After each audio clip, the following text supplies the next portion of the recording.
তো আরও দুটো কেকের ডিজাইন নিয়ে চলে এসেছি আমি। তো এই যে দুটো কেকটা আছে, এই দুটো কেক ছিল আগস্ট মাসের অফারের মধ্যে।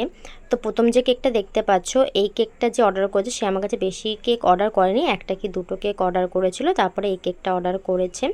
আর যেহেতু আমি আগস্ট মাসে অফার দিচ্ছিলাম, তাই সে 1 পাউন্ড কেক নিয়েছিল, আর এই কেকটার সাথে কাপ কেক ফ্রি ছিল। কিন্তু সেদিনকার আমি এতটাই ব্যস্ত ছিলাম যে আমি কাপকেকটা কাস্টমারকে দিতে একদম ভুলে গেছি। সে কেকটা নিয়ে চলে গেছে, তারপরে আমি দেখি যে কাপকেকটা আমি দিতে একদম ভুলে গেছিলাম। তারপর আমি কাস্টমারকে ফোন করে অনেকবার সরি বলে তাকে আমি রিকোয়েস্ট করেছি যাতে সে আরেকবার আমার বাড়ি এসে কাপকেকটা নিয়ে যায়। আর কাস্টমার এতই ভালো যে আমার এই ভুলের জন্য সে রাগও করেনি, আর সেকেন্ডবার আবার এসে কাপকেকটা নিয়ে গেছে। আর এত ভালো একটা রিভিউ দিয়েছে কেকটা যে কি বলবো, তোমরা রিভিউটা আমার পেজে গিয়ে দেখতে পারবে। খুবই ভালো রিভিউ দিয়েছে, আমি আশাও করিনি যে এত ভালো রিভিউ দেবে। তো আমি কটা পিকচার তাকে পাঠিয়েছিলাম কেকে, তার মধ্যে সে এই ডিজাইনটা পছন্দ করেছে, তো আমি সেভাবে কাজ করে দিয়েছি। তারপরে আমি একটু সিলভার কালার ডাস্ট করে নিলাম। তো এই কেকটা তোমাদের কেমন লাগলো আমাকে কমেন্ট করে জানিও।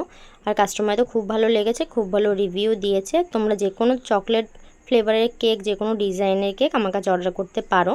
আর সেকেন্ড কেকটা দেখছো, এই কেকটা যে অর্ডার করেছে সে আমার কাছে এই প্রথমবার কেক অর্ডার করছে। আর কেকটা তার এতই ভালো লেগেছে, সে খুব ভালো রিভিউ দিয়েছে। কিন্তু যেহেতু আমি আগস্ট মাসে অফার দিচ্ছিলাম, তাই আমি তাকে বলেছিলাম যে সে যেন 1 পাউন্ড কেক নেয়, তাহলে সে কাপ কেকটা ফ্রি পাবে। কিন্তু তার অত বড় কেক দরকার ছিল না, তাই সে 1/2 পাউন্ড কেক নিয়েছিল।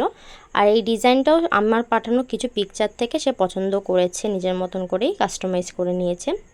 তারপর আমি সেমভাবে সব কিছু করে দিয়ে একটু সিলভার কালারে ডাস্ট করে নিলাম। তো এই কেকটা তোমাদের কেমন লাগলো আমাকে কমেন্ট করে জানো। এই দুটো কেকই তোমাদের কেমন লেগেছে আমাকে কমেন্ট করো, আর ভিডিওটা লাইক শেয়ার করে দিও।